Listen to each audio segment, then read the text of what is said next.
All right, so let's get into it. You've probably heard all about companies raising cash by selling off shares, right? Giving up a piece of ownership.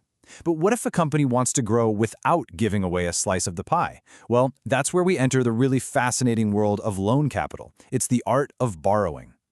So let's imagine for a second that you're the business owner. Things are going great. Your company is thriving. Orders are just flying in, and you've got this golden opportunity to expand. Maybe it's a new factory, a new product line. Whatever it is, it's big. The only thing holding you back? Cash.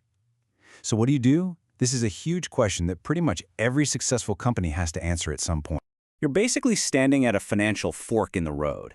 You can go one way and find a new partner, a new owner, by selling shares. Or you can go the other way and find a lender, a creditor, by taking out a loan.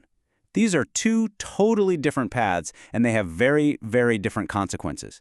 Let's really break down that choice, okay? When you issue shares, you're not just getting money. You're getting a new part owner who gets voting rights, a say in how things are run, and a cut of the profits. But with loan capital, the lender is just a creditor. They don't get a vote, they don't get a say. All they care about is getting their loan back plus interest. It's that classic trade-off. Do you give up some control, or do you take on some debt? So for the rest of this explainer, we're going to leave that ownership path behind and focus completely on the world of borrowing. We are taking the lender path. So how does a company actually make that formal promise to pay back a loan? It's not just a handshake deal, you know? They issue a legal, binding document. You can think of it as the ultimate corporate IOU. And that document has a name. It's called a debenture. Now I know, that sounds like some heavy financial jargon, but don't let it scare you. A debenture is really just the written contract. It lays out all the terms of the loan, how much, the interest rate, when it gets paid back. It's the legally binding promise to pay. Simple as that.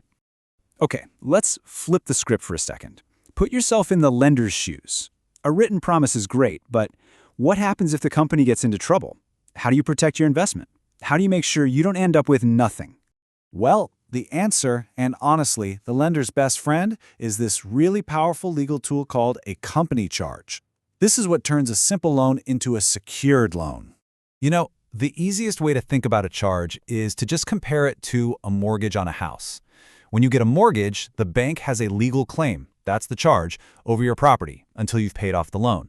A company charge works exactly the same way, but it can be placed on the company's assets, things like its buildings, its big machinery, or even all the stuff in its warehouse. Now, creating the security happens in 3 really key steps. First, the company agrees to give the lender the charge. Second, and this part is absolutely critical, the lender registers it with the official government registry, like Companies House here in the UK. This is way more than just paperwork. It makes the charge public. It's like putting up a giant neon sign telling the rest of the world, hey, we've got first dibs on these assets if something goes wrong. Okay, but not all charges are created equal. They really come in 2 main flavors. You've got your fixed charge and your floating charge. A fixed charge, as the name suggests, locks onto one specific thing.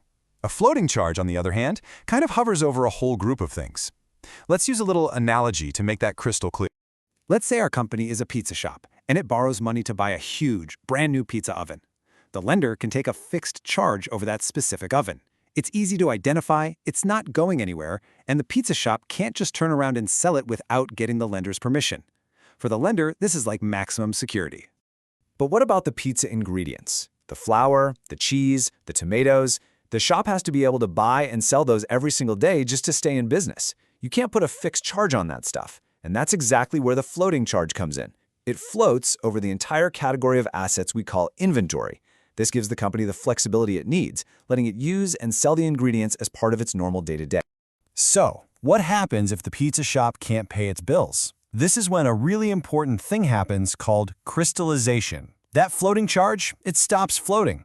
Instantly, it freezes and locks down onto whatever ingredients are in the stockroom at that exact moment in time. It basically turns into a fixed charge. And this all leads us to the ultimate question. When a company collapses and all the assets are being sold off, you've got all these different people lining up wanting their money back. You've got the secured lenders, the unsecured ones, the employees. So who gets to be at the very front of the line? And here it is, the all-important pecking order. At the absolute front of the line, the VIPs, are the lenders with a registered fixed charge. They get first claim on the money from selling their specific asset, like our pizza oven. After them, you've got some special groups, like employees who are owed wages. And only then do the lenders with the floating charge get a look in. And who's way at the back of the line? Well, that's the unsecured creditors and the company's owners, the shareholders, who, let's be honest, often end up with nothing at all. So why have we just gone through all this legal and financial detail? All this talk of debentures and fixed charges and floating charges. Why does any of this actually matter in the real world? Because understanding this pecking order isn't just some boring accounting thing. It tells you who holds the real power when a company gets into trouble. It helps you see the true financial risk of a business. So the next time you look at a company, don't just ask who owns it. Ask yourself, who does it owe money to, and just how secure are those debts? Because that might just tell you the most important story of all.